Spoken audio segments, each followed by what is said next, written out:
Thank you, Dr. Irshad. Very nice of organizing this sort of international webinar on human-animal environmental interface. Recent approaches for containing the global zoonotic burden. So this is the topic aptly suits the current situation in throughout the world. Everywhere we have the lockdown situation, lot of infection, the pandemic situation. So in that, I welcome Dr. Ihab Habib, Assistant Professor, Veterinary Preventive Medicine, Meat Hygiene and Public Health, Veterinary Medicine, College of Food and Agriculture from United Arab Emirates University. So he is going to give his address on infection control in veterinary practices in the face of the COVID-19 pandemic. I think this will enlighten all the listeners who highlights the veterinary practices and how it controls. So I welcome Dr. Ihab Habib to start. Go ahead, sir. Please, I hand over the mic to you. So, thank you very much, Professor, and thanks for all the respected colleagues for being with us today. Good afternoon, everyone. Thank you for having me. It's really a great pleasure. Let me now start sharing my presentation. Hope the technology will work fine. Okay, seems working. So you can see the slides now? Sir, yes, these are visible, sir. You can go ahead. Perfect. Yes, sir. Yes. All right. So I would like to talk to you today about infection control in veterinary practices in view of what we are facing in every day, in every country, in all of the communities, what we are facing in relation to the COVID-19 pandemic. The overall outline of my presentation, I would like just to split it into two main parts. The first one is about the COVID-19 and what we know, or let me say what we don't know in relation to the zoonosis risk of this emerging epidemic.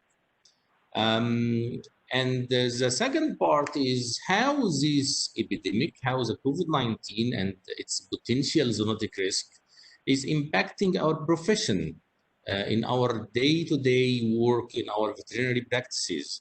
What we need to mind, what we need actually to remind or to remember, to refresh our memories about the basics of protecting ourselves as a veterinarian and protecting our community. So I will be focusing on the rest of the presentation about personal biosecurity for veterinarian and for the team working with the veterinarian in relation to the context of COVID-19 pandemic.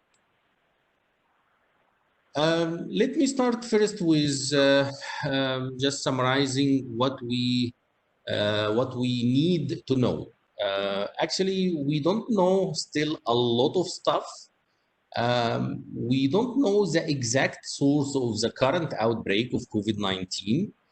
However, there is a lot of evidence coming from Wuhan, from Hubei province, where this is all started, through molecular genetics and whole genome sequencing, which is really providing some clue about its origin. And its origin came certainly from animals, so certainly we can say it is a zoonotic.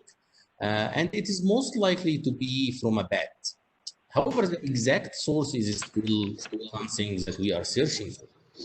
At this time, and I'm very, I want to stress this word at this time, because things are really evolving a lot. So what we know so far is that there is no evidence.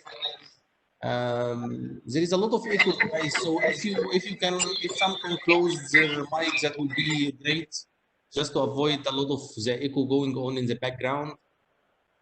At this time, what we know currently is that there is no evidence that animals really play a significant role.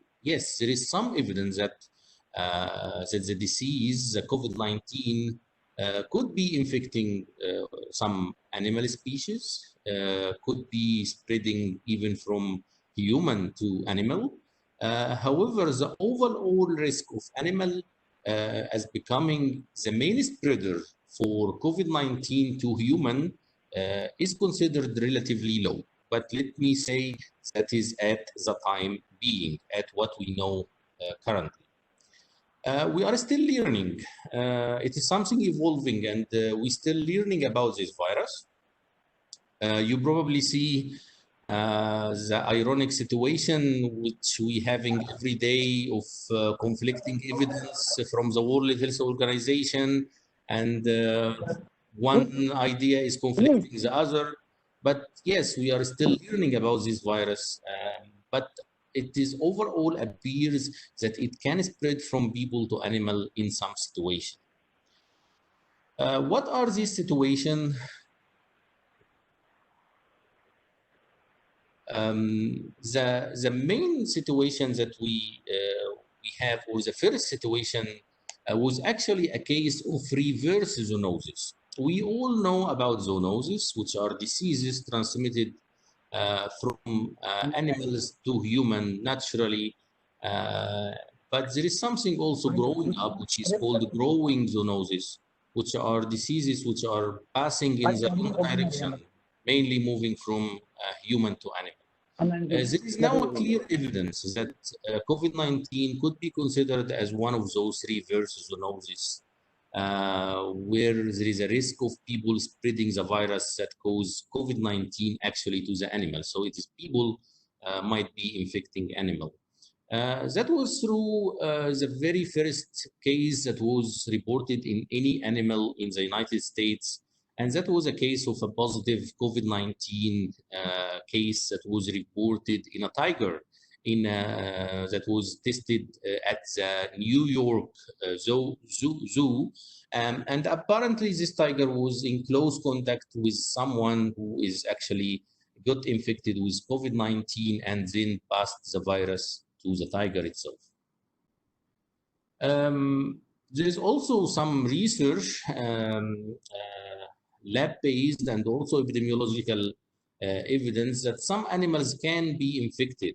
There is currently a small number of researchers and small number of cases for cats and dogs which have been reported to be infected with the virus in several countries, including the United States, Europe, and Southeast Asia as well. However, most of these cases, most of these cats and dogs become also sick after contacting or close contact with someone, some human being, owner, which is infected with the COVID-19 itself. As I mentioned, also there is some evidence that lions and tigers in New York Zoo were tested positive. Human being worker employee might be playing a role through passing the infection to the tigers, to the lions.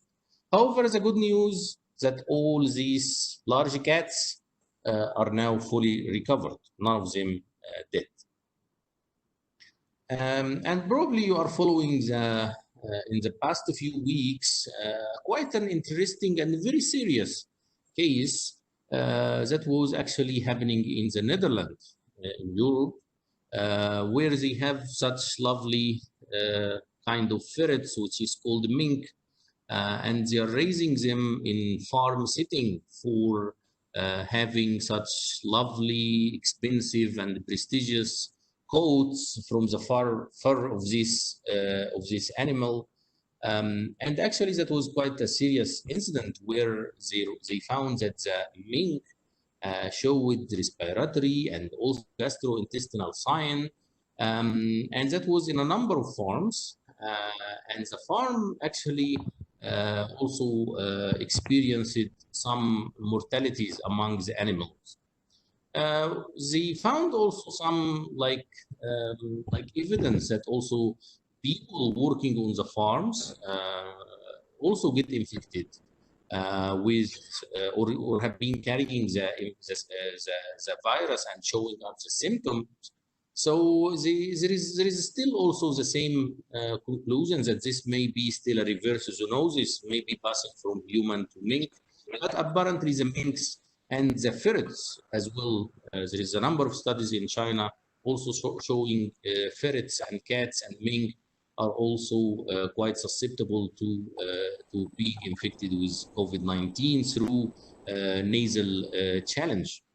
And actually, it was quite interesting that when they tested the cats roaming around the farms, they found also an evidence that they are developing antibodies to the virus, which is suggesting that these cats had been exposed to the virus at some point. So it's an absolute case of one health, as you know. The environment, the animal, and the human interaction is playing a role. And we can't really solve this problem by working in one area. So we need really to have a teamwork throughout the investigation and also throughout finding a solution to try to intervene at all level at the interface between human, animal, and environment. There is a need to adopt a One Health approach for such evolving disease. One important aspect also when it comes to food are food animals or animal sourced food, which play a very important source of protein and nutrition in a lot of countries, and also a very important source for trade. And quite recently also there was quite a number of studies from Germany and China, lab-based, challenging a number of species through different exposure approaches, including the nasal challenge. And they come to a clear conclusion from both of the studies in Germany and in China that pigs, chicken, ducks are not susceptible to COVID-19 or SARS-CoV-2.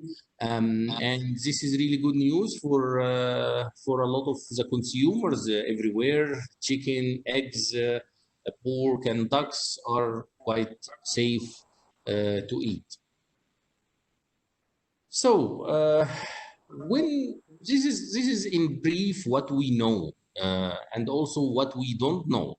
And as you understand, there is still a lot of things going on in relation to COVID-19 situation and its relation to animal species. But when we talk from a virologist point of view about coronaviruses, there is some important take-home messages. These viruses, the family of coronaviruses, as you know, they are really rapidly mutating, and they are reminding us with the ninja.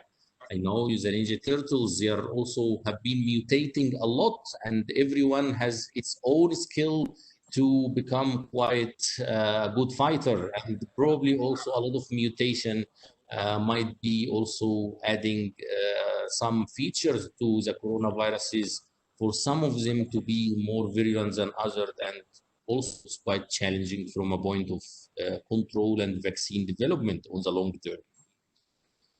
This is maybe a bad news. However, the good news from also virologist point of view, as you know, coronaviruses as a family, they are enveloped viruses.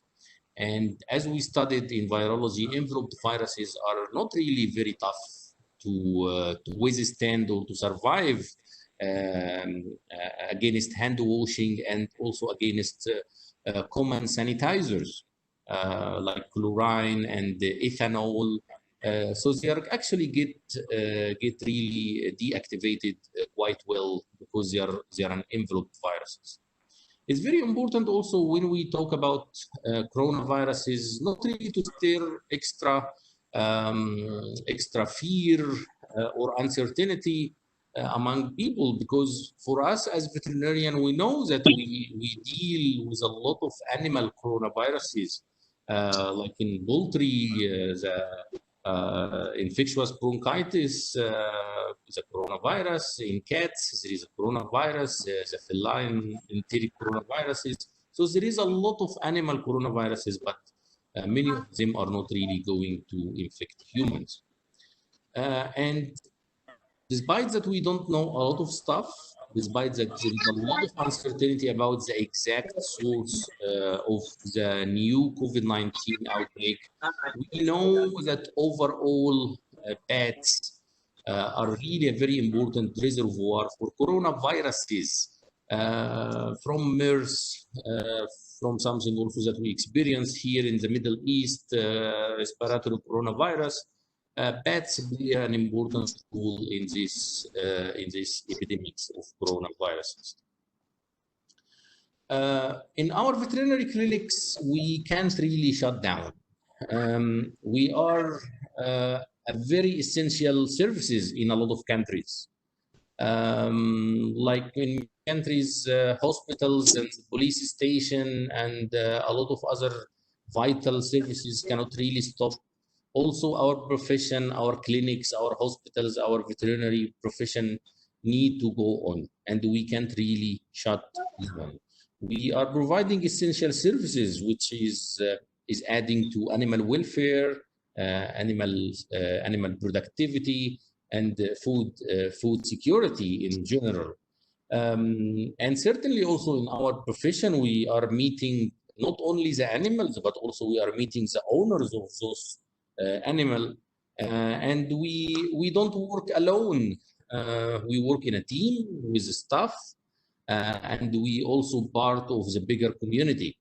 So this is why it's very vital that our workplace and the daily interactions that we have in our profession should be really made in a very good infection control measures. We know that in our veterinary practices, there is a lot of fomites, a lot of services, which has been quite known for being harbored by a lot of bacteria, and even some of those bacteria could be food-borne or even antimicrobial resistance bacterial species. But certainly to add to this, these also fomites and these common surfaces that we use every day in our veterinary practices are also could be a very important and a very vital source for getting also contaminated with coronaviruses. This is really showing us and telling us also that infection control is something very vital. It's very essential. It is very essential for our veterinary practices, and also has got a direct reflection to the entire community safety. I can't really cover all the infection control practices that we need to do or to take mind of in our daily routine work. But certainly, I'm just highlighting about the very, very obvious point that should be really taken care of or being mindful about in our daily routine work. Having an infection control policy, and this infection control policy need to be written. It's very vital that the infection control policy need to be written. As you know, in quality, and as we are teaching to our student about HACCP and the food safety management, we tell to our student record keeping is very important, and if it is not written, it is not done. If it is not written, it is not done. The same apply for infection controls that we need to be mindful about in our daily practices. If it is not written, it is not done. People throughout this epidemic could be get infected, and someone could be replacing another one and taking his role, and might not be very familiar about what is going on. But if everything is written, and if there is a standard operating procedures in place, this will make really the infection control a very sustainable procedure in our daily routine veterinary practices. Hand washing is very vital. Cleaning and disinfection. Keeping social distancing is something that we are practicing, in the very in every day throughout a lot of our activities within the community, but also we need to mind also having a good planning for social distancing in our veterinary practices. as, as I mentioned, we are on daily basis, we are meeting animals, but also we are meeting the owners of the animals. So we are really having a lot of contact with animals and owners, and also we are going back every day to our communities. So we really need to have this policy of social distancing in place also in our veterinary practices. And certainly also we have to have written procedures for admitting and seeing patients. So in brief, we have to stress that veterinary practices is a very essential services. We can't stop. We are on daily basis meeting animals and meeting owners. But maybe we really need to prioritize what we are doing and to reduce the number of essential visits to our clinics during this time of epidemics. And everything is really at this time need to be written, because we have a serious commitment to our community, to our clients, and to animal owners as well. Infection control should be managed in a team. This is an ideal situation. And it is very important to concentrate on the immediate action, which is the list that I just indicated in the previous slide, in order to keep up a safe working environment. It's very important to keep the rules simple, clear, written, recorded, and monitored. It is now time to have refreshment training about personal biosecurity in veterinary practices. This is really a very critical time for all of us guys in our profession. Record keeping and monitoring and tracking what we are doing is very also essential, because we are dealing with a daily epidemic in our daily life as well. I find there is a lot of simple infographics that we also might be desired to use in our daily workplaces, in the back room, in the waiting room, in the client waiting area. And this is really also a kind of educating the wider community while they are waiting for their cats and dogs to be inspected. I think they get to learn something. It's quite interesting that I noted in this poster depicted here on the very far right on the slide. And this was coming from the World Health Organization, that the distance between people need to be maintained at 1 meter. And now you can see this is now becoming really variable from one country to another. It is now recommended to be 2 meters, and in some countries 1.5 meters. So this is just to show you that we really need to keep updating our resources, and also we have really good opportunity to educate the wider community. The World Health Organization has got a lot of information in educating doctors about infection control in hospitals. And I have adapted this picture from their guidelines to medical doctors and physicians about washing hands and the importance of hand hygiene. And certainly this is also very crucial for us as veterinarian, handling and touching animals on every in all of our work places. And we can say that there is like 5 essential moments where you need to wash your hand or to maintain your hand hygiene before touching animals, before carrying out a clean aseptic procedure. This is also very important. And also after touching the animal, and after contacting with any discharge or body fluid, and after touching my surrounding. Let me say that animal or a dog which is coming in a clinic, it should be treated as a fomite overall. It could be an important source also of carrying a lot of other infection. And this 5 moment of hand hygiene shouldn't only be restricted to the clinical site or the clinical examination room. This also should be expanded to the overall areas where the staff are working, where also other non-clinical activities are also taking place. A lot of boosters related to hand washing, but also don't forget, guys, that we are using a lot of hand drop, where there is a lot of alcohol gel everywhere, and it's really becoming quite fancy to use these days. The procedure is a little bit different, and we also have to use technology and also update the staff, the people who are working in the clinic and also in the non-clinical area about the importance of hand hygiene. This is really the best time to keep an eye on this.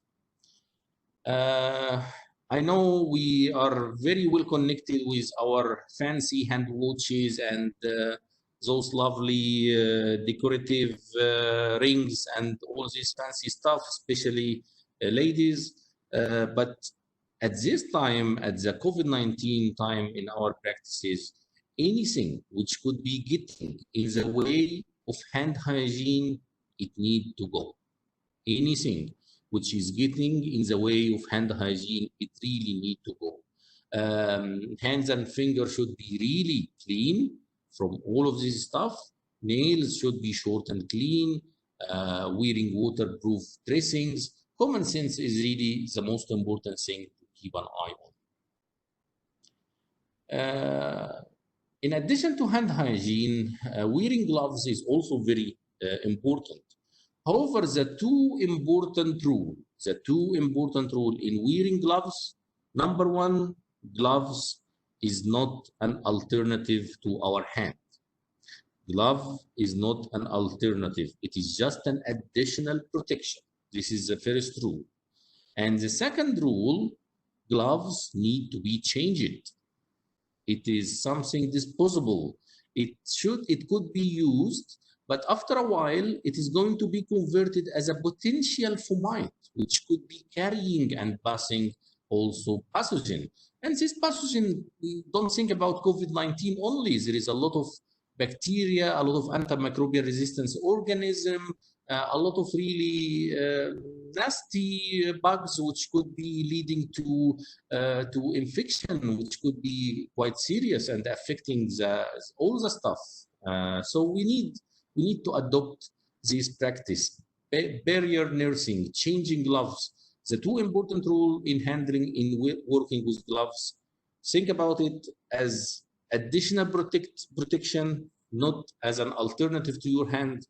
And the second most important rule, it is a potential fomite after a while, so you need to change it. This is really important. Change gloves. This is very, very vital. And there is also some bits and pieces that we always forgot about. Equipment, pockets, pouches, stethoscope, fobs, watches, mobile phones are everywhere. We can't really get rid of them. We are quite stuck and connected to mobile phones and tablets all the time. Tablets are also becoming really very popular in modern clinics for recording data on the go and for keeping up databases. All of this stuff, all of these services should be really not be forgotten about. There could be a hotspot for colonization of bugs, bacteria, and also for viruses. Anything that the animal is coming with or entering with into our clinic should be treated as a fomite, like the leads, the harness, the muzzles, the baskets. This could be also a source for contamination. Not only from the animal, but keep an eye that this stuff are handled by the owner, carried by someone, carried by the owner. So So it is really very important that you take this equipment away. Maybe this is quite easy for dogs, but for cats, they're quite really very wild animals and not really the easiest creature to handle. So mostly for dogs, I ask the owner to remove the lead and to get the dog without the lead when they are getting into the clinic. They can change this at the door of the clinic. This is not really something difficult, and they can also do that for cat. And this is something also that we shouldn't really forget about. Anything with the animals which is coming to our clinic could be also a fomite and could be a source for carrying bugs, bacterial, and the viruses. Maybe it is also a very important time to really stress about a lot of obvious stuff. Strict cleaning protocol, and again, written protocol. It need to be written. And it's a good time also to start thinking about verification of cleaning practices in our clinics. And we think about verification, it should not be only related to visual cleanliness. This is very misleading. A lot of studies showing that visual cleanliness is not really equal to microbiological cleanliness. A lot of surfaces could be looks nice, clean and shiny, but actually from microbiological point of view, they could be still carrying a lot of bugs. Anything which are not used should be actually get rid of it. Something like unused clothes, unused areas. Probably in your university, it happened like in my university, we had to shut down a lot of labs and a lot of facilities for a certain time period because they are not really used. So if it is not really used, close it. Just close it. Clean it first and then close it and don't use it. And disinfection should not be seen as a substitute for cleaning. I have a very outspoken scientist colleague of mine. He had quite a fruitful language, and he always was telling us, "You can't disinfect shit." I'm sorry about that, but he always says that you can't really disinfect shit. You have to clean it first and then use the disinfection. We shouldn't really use disinfectant as detergent or as a cleaning agent. We have to stop really wasting time and effort. It's very important to be sure that we are using and doing cleaning in a more effective way. Stuff which are not used or not easy or not possible to clean should also disappear from our clinics. Something like fabric chairs, display with a lot of papers and brochures, a magazine in the waiting room for our client to keep spending some time reading and looking at them. This is not a good time to have it. Any paper, any toys in the waiting area to keep kids and the youngster enjoying their waiting time. This is now not good time to have it in our clinic. If it is not possible to clean it, you have to remove it. This is now a good time to adopt this rule. Use easy clean keyboards. There is nowadays some washable keyboard which are not really very expensive, but it is really good to think about it. And uniform and protective clothes, it's very important to keep them clean, simple, changing it regularly. Use sequesters, soiled and clean clothing. Wear only in clinic and on site. Everyone in the supermarket knows that you are a doctor, so you don't really need to go wearing your white coat. So everyone still need to know more that you are a doctor. Keep your clothes for the work, your white coat, your garment for the clinic, in the clinic, not outside of the clinic. This is also very important to stress about. We are now adopting social distancing everywhere, in supermarkets, in banks, in governmental institutions. This is also the time to adopt social distancing in our veterinary practices. Appointment need to be only happening if it is very much needed. Client now need to accept or to be willing to accept remote consultation. A client need to call you from the car park and you can answer him or her. You need to check for owner or in contact illness. Phone and email consultation is growing up during this time. You need to have a priority about what you need to see, what you need to do, what you need to touch. It's very important also that you minimize the paperwork using pens and pencils. One pen, one client for each client. This is also an important rule. One pen for each client. So you are really using them in a kind of a disposable way. Recording also verbal consent in a lot of cases where we need to take history or to take some sensitive information from our client or to have a consent to do something in relation to clinical procedures. Take this in a verbal way rather than writing or signing. And even online consent form could also do the job. Upgrade the contamination control also by admitting your dogs and cats directly from the car park or from the waiting room. You need only go into essential areas of farms and stables if you are doing this in large animals. And it's very important to keep social distancing also by having the rule of one client per consultation. It's very common that you have like the whole family is coming with her lovely dog or lovely cat, and everyone is worried and passionate to meet the doctor and to hear what he think about. But it should be limited to one animal, one client, and that's it. Wear gloves, use disinfection. Don't forget that this is an enveloped viruses and it is not really very strong or can surviving very well to disinfectant. As you can see here, there is some evidence from the SARS-CoV viruses from the similar family that ethanol is very effective. Our common ethanol, the 70% ethanol for 10 minutes is capable of destroying it very well. 100 ethanol for 5 minutes is the same. Isopropanol 70% and 100% achieved quite good quantitative reduction in a quite a shorter time. But the key thing here, when you are using disinfectant, number one disinfectant or common disinfectant like ethanol, isopropanol, or even chlorine in just basic normal concentration are very effective, but the secret word is contact time.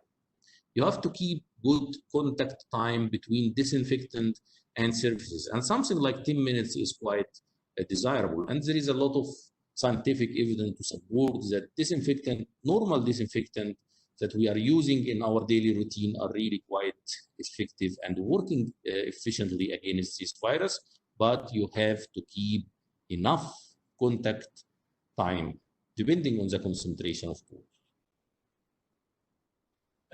Handling animal and equipment, just stress about the normal.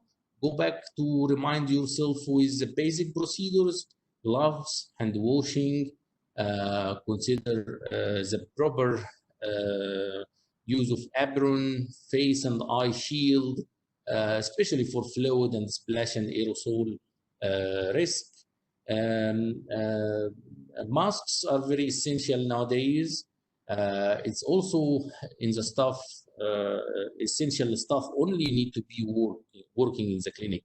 You need to reduce, to make rotation, you make a sequester in between the staff. So you need to overlap between the team in order to minimize any also risk or exposure. Wipe down samples and the drug. Pickup points need to be very well defined. Drop off also need to be defined very well, using also social distancing. keep a distance in collecting and in disposing samples to the labs or from the labs.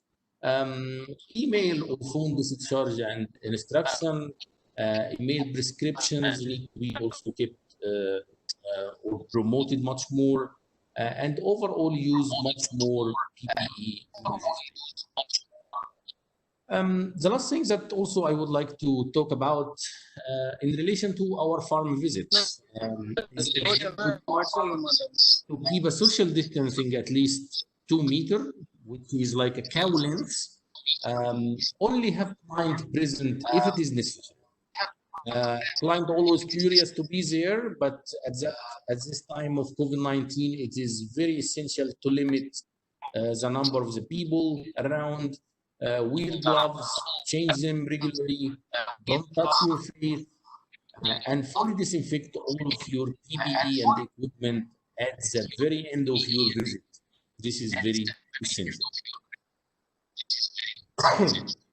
To conclude about my talk, and I'm sorry if I stretched it out of my time limit a little bit, but take-home message in relation to this COVID-19 pandemic and how it's really impacting our profession, we still don't know. We still don't know the exact source, but we know that the origin is from bats.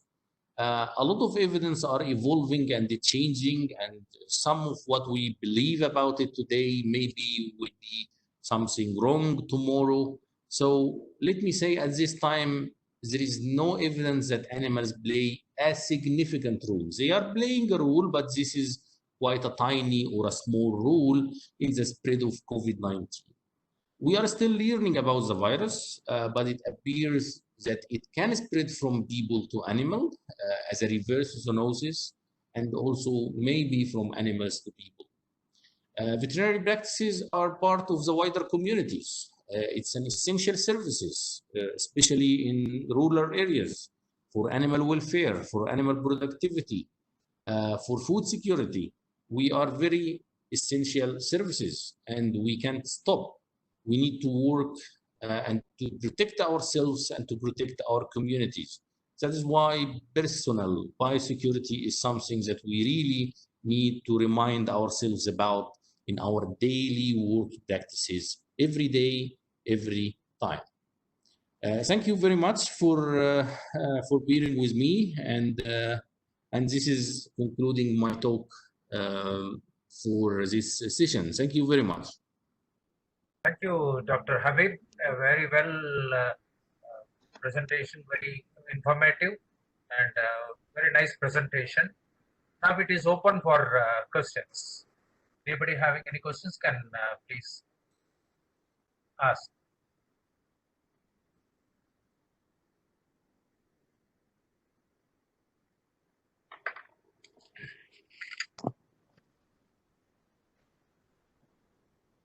Dr. Habib, I have a question.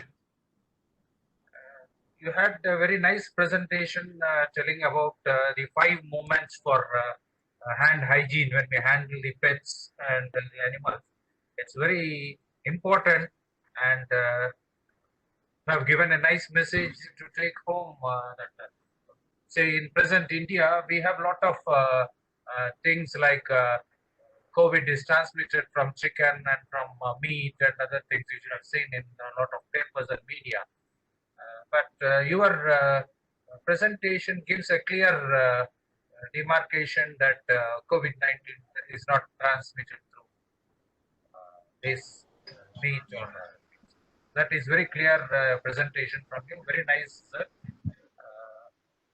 And in your presentation, you have told like pigs, chicken, and ducks are not susceptible to SARS-CoV-2 infection.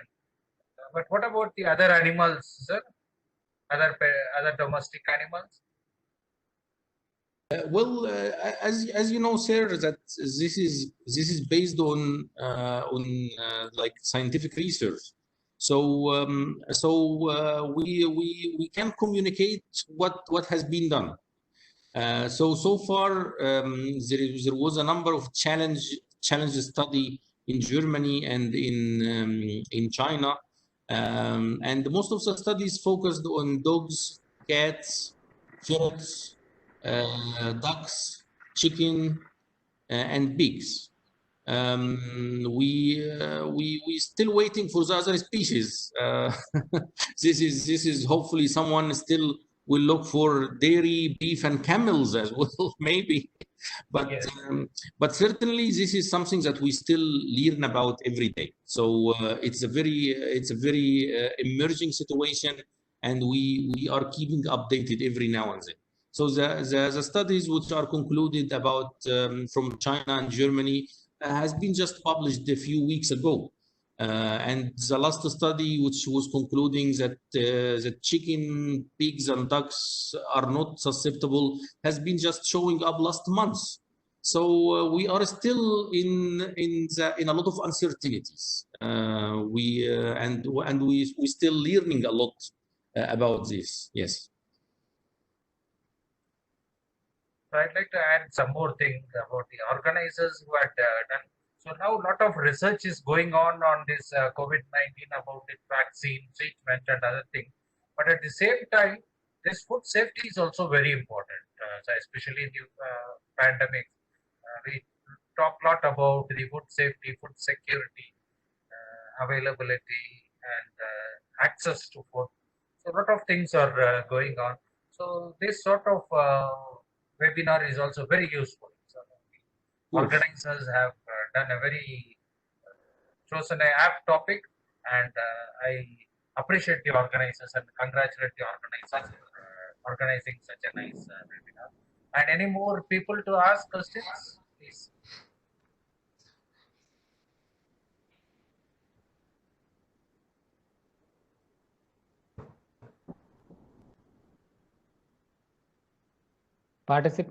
Participants can unmute your microphone and ask directly to Ihab sir, or you can type your queries in the chat box.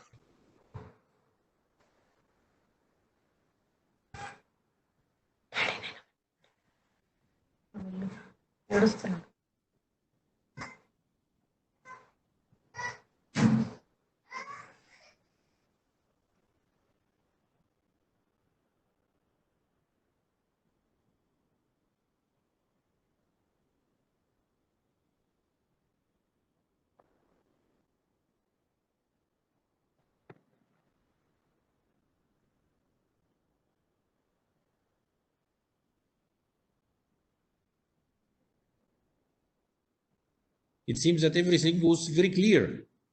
Yeah, sir. Actually, there is one, since there is very clear. Internet interruption, I didn't hear that there is a zoonotic importance of COVID-19. There is one, Dr. Subin Mohan is asking the zoonotic importance of COVID-19. I think we already covered that in the presentation. Maybe Yes, Doctor joined us a little bit late. Maybe, yeah. But certainly there is some evidence that probably dogs and cats are quite susceptible. We know also that there is some evidence of reverse zoonosis, which is zoonosis going in or driving in the wrong direction. So it is actually passing from human to animals. And we had some cases happening in tigers and in lions in the United States, in New York Zoo. The most really quite serious case was happening in the Netherlands from minks, which is species looks like ferrets, and that also was passing the infection to human. We are not sure if it was a human that was infecting the mink or the mink was infecting the human. Both of the two theories are accepted in this level at this time. So so far we have the evidence from dogs, cats, mink, for sure. Other animal seems like spillover kind of transmission, like tigers and lions. And for the good news that food animals like chicken, pigs, and ducks seems to be not really susceptible to this to the virus. This is based on recent studies from Germany and China using challenges through the nose to duck, chicken, and pigs, and actually it was not really getting the infection. So at least for the food chain, for the food safety and security, this is still a good news. Yeah. Sir, there is one question in the chat box.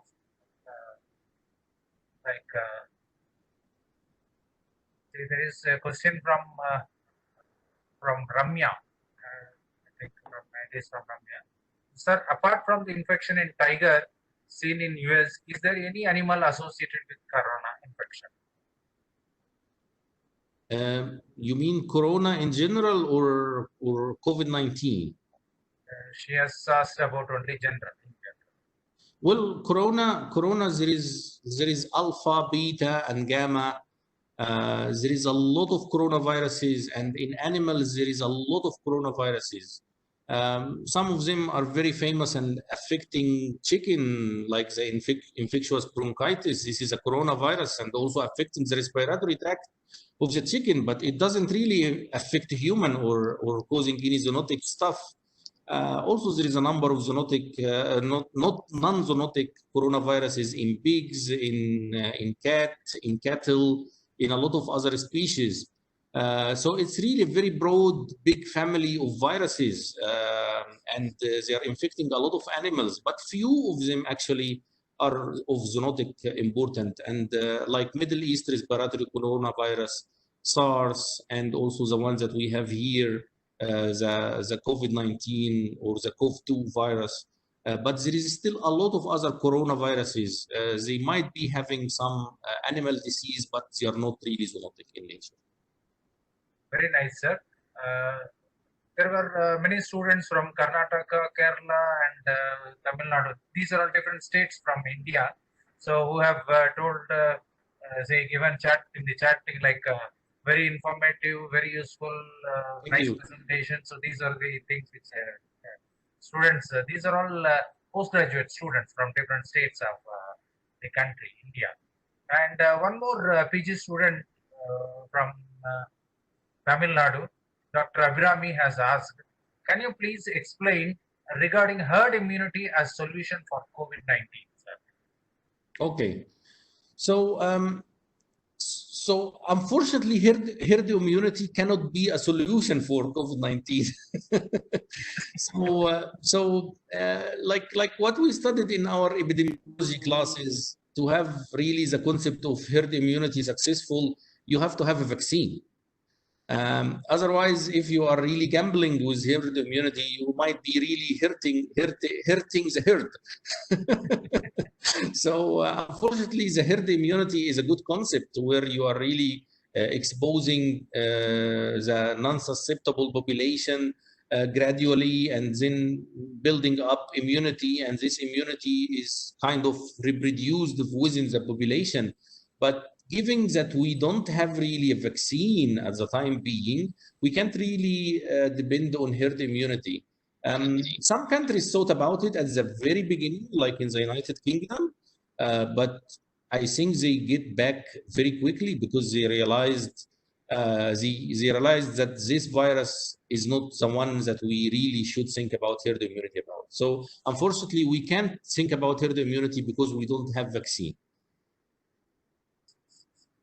Thank you very much, sir. One more student from Hassan. She is that is one of the part Karnataka from India, one state. She has asked, like, sir, you told the social distancing, but in developing countries like India, it's somewhat poor. Then in such cases, how can we bring solution? So this is the most common things in India, and especially these developing countries. You have thickly populated countries.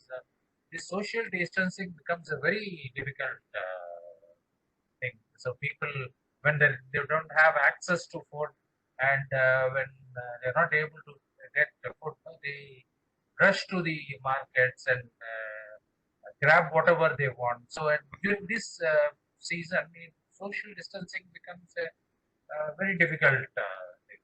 A very right question Ms. Harshita from Hassan has asked. So can you give some enlighten on these topics? How to bring some solution social distancing? I agree. I agree. Certainly, I'm also from Egypt, and also having social distancing there and in a lot of other developing countries is something really very difficult. But it is all it's all up to culture. It is time of raising awareness and the changing culture. Changing culture is very difficult and it takes a lot of time. But on the long run, it is quite positive. It is the same like asking people to wear masks. Exactly the same. This is something that we never used to. The children find it not really comforty, something comfy. We after in our hot weather, this is something really becoming impractical. But again, at least raising the culture is very important. When we are raising the culture, not 100% will be adopted the second day, but at least you might be gaining 10% and then 15% and then 20% and then gradually. At least if you converted this situation from 1% to 75%, this is on its own an important intervention. So we have to know that we are in a fight. The virus is very contagious. It is spreading very fast. Just yesterday, the World Health Organization is start to talk about that it is an airborne instead of a droplet-borne. Any improvement or any little even a change in our culture and habits will add value. So certainly it is difficult, but we really need to start doing it. And the least we can adopt, it will add value to the overall risk reduction. So certainly it's a culture, and it is not easy to do in a lot of developing country, but we still need to promote it. And the least we could achieve, it will have still a lot of positive value in the bigger community. Thank you, sir. I think this question, this answer will also satisfy one more student, Sumant. That is also an answer for him also. And one more student asks that it is rumored that the COVID-19 can cause reinfection in humans. Please authenticate this statement, sir. So one. Can you repeat that again? Yeah, the student has a message like it is rumored that the COVID-19 can cause reinfection in humans. Please authenticate this statement, sir. Reinfection. Yeah, reinfection in humans. Well, there is still also conflicting evidence about this. So, so there is no clear. I mean, there was some cases in South Korea about that. But when really the epidemiological study is done in a very good way, the evidence is not really very conclusive. So I don't think that this is something still accepted. Maybe it was up to some diagnostic limitation, unfortunately. Thank you, sir. Thank you, sir, very much for your nice presentation and valuable information for this. I think now it is the right time you have finished your presentation. We had some nice, valuable and useful discussions. And there are some more questions I think we'll mail it to you and we can answer through the email itself to the participants. I really thank you very much for your very nice presentation, sir. Excellent presentation and very clear presentation, sir, and valuable information. I take this opportunity on behalf of the organizers and my co-chairman, Dr. Renuka Nayar. So, on behalf of all the people, we thank you very much, sir. Thank you very much, sir. Thank you all. Wish you all a very good day. Stay safe and happy Zoonosis Day. Thank you. Thank you very much. Thank you for having me. Thank you. Thank you, sir. Thank you, Dr. V.Appa Rao, sir, for managing the session in a very fantastic manner, and also Dr. Ihab Habib, sir, for your very quality lecture for this Thank you. particular webinar. And now I invite Dr. Renuka Nayar, co-chair, to address the delegates.